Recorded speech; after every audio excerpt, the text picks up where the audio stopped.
Now students, ऐसा circuit diagram दिया होगा, इसमें ऐसा भी फाइन सिर्फ पूछ सकते हैं कि find the total resistance of the circuit, find individual current, find individual voltage, ऐसा भी कुछ आ सकता है। ठीक है, तो सबसे पहले R3 और R2 पैरेलल कनेक्टेड है, as you can see, because over here the current is divided into two different parts. ठीक है, तो R3 एंड R2 पैरेलल है, उनका इक्विवेलेंट रेजिस्टेंस R डैश ले लेते हैं, तो 1 upon R dash is equal to, parallel होता है तो हम क्या करेंगे, 3 और 6 है, मतलब 3 प्लस 6 अपॉन 3 मल्टीप्लाई बाई 6, मतलब 3 प्लस 6 कितना होगा 9 अपॉन 3 इंटू 6 कितना होगा 18, मतलब हमारा 1 अपॉन R डैश 1 अपॉन 2, मतलब R डैश कितना होगा 2 ओम। ठीक है, मतलब ये सर्किट को हम ऐसे सिंप्लीफाई कर सकते हैं, ध्यान से देखिए, ये कितना है R4 4 ओम। ठीक है, ये कितना है R1 2 ओम,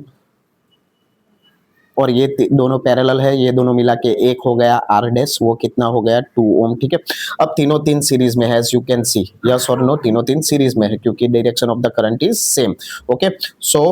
उनका इक्विवेलेंट रेजिस्टेंस R ले लेते हैं, सीरीज में है, मतलब डायरेक्ट 2 प्लस 4, मतलब कितना होगा 8 ओम, मतलब ये पूरे सर्किट का इक्विवेलेंट रेजिस्टेंस कितना आया 8 ओम। ठीक है, वोल्टेज 24 वोल्ट बैटरी है, तो उसमें से कितना करंट निकलेगा, तो ओम्स लॉ अप्लाई कर लेंगे, कौन सा, ohm's law, V is equal to I R, V कितना है 24 वोल्ट। ठीक है, करंट नहीं मालूम है, रेजिस्टेंस कितना है 8, तो मतलब पूरे 24 वोल्ट बैटरी में से कितना करंट निकलेगा 3 एम्पियर करंट निकलेगा। ठीक है, now as you can see, अब इंपॉर्टेंट पार्ट है, करंट का डायरेक्शन ये होगा पॉजिटिव टू नेगेटिव। ठीक है, ये और ये तो सीरीज में है। ठीक है, तो इन लोग को सीरीज में होता है तो हमको मालूम होगा कि करंट सेम मिलेगा, लेकिन उनको वोल्टेज अलग मिलेगा, मतलब इन दोनों को करंट तो 3 एम्पियर ही मिलेगा, ओके, लेकिन इन दोनों को वोल्टेज कितना मिलेगा, तो रेजिस्टेंस R1 को कितना वोल्टेज मिलेगा, V is equal to I R, series में है तो वोल्टेज अलग होगा V1, करंट सेम है R1, तो V1 इज इक्वल टू आई कितना है 3, R1 कितना है 2, मतलब V1 को कितना वोल्ट मिलेगा 6 वोल्ट मिलेगा। ठीक है, कितना वोल्ट मिलेगा 6 वोल्ट मिलेगा। अगर R4 की बात करें तो V is equal to I R, 4 है, करंट तो सीरीज में मतलब I ही रहेगा, R4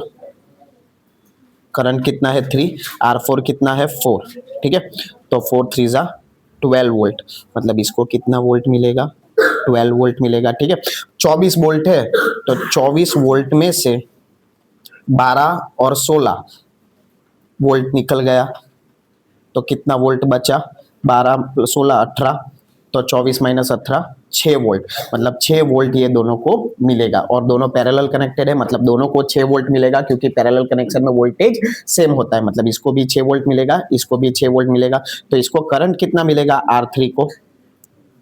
तो V is equal to I R, voltage तो 6 ही रहेगा क्योंकि दोनों पैरेलल कनेक्टेड है। ठीक है, करंट I3 ले लेंगे और रेजिस्टेंस उसका कितना है 3, मतलब I3 को कितना करंट मिलेगा 6 अपॉन 3 2 एम्पियर, और अगर हम R2 की बात करें तो V is equal to I R, again ohm's law, voltage दोनों पैरेलल है, मतलब 6 वोल्ट ही मिलेगा। ठीक है, करंट नहीं मालूम है, लेकिन उसका रेजिस्टेंस कितना है 6, मतलब I2 को कितना करंट मिलेगा 6/6 1 एम्पियर। ठीक है, मतलब इधर से 3 एम्पियर निकला, 3 एम्पियर दो पार्ट में डिवाइड हो गया, इसको 2 एम्पियर मिला, इसको 1 एम्पियर मिला, इसको 2 एम्पियर, इसको 1 एम्पियर, वापस इकट्ठा होके 3 एम्पियर, और इधर 3 एम्पियर निकल के वापस 24 वोल्ट बैटरी में चला जाएगा। Hope this will help you.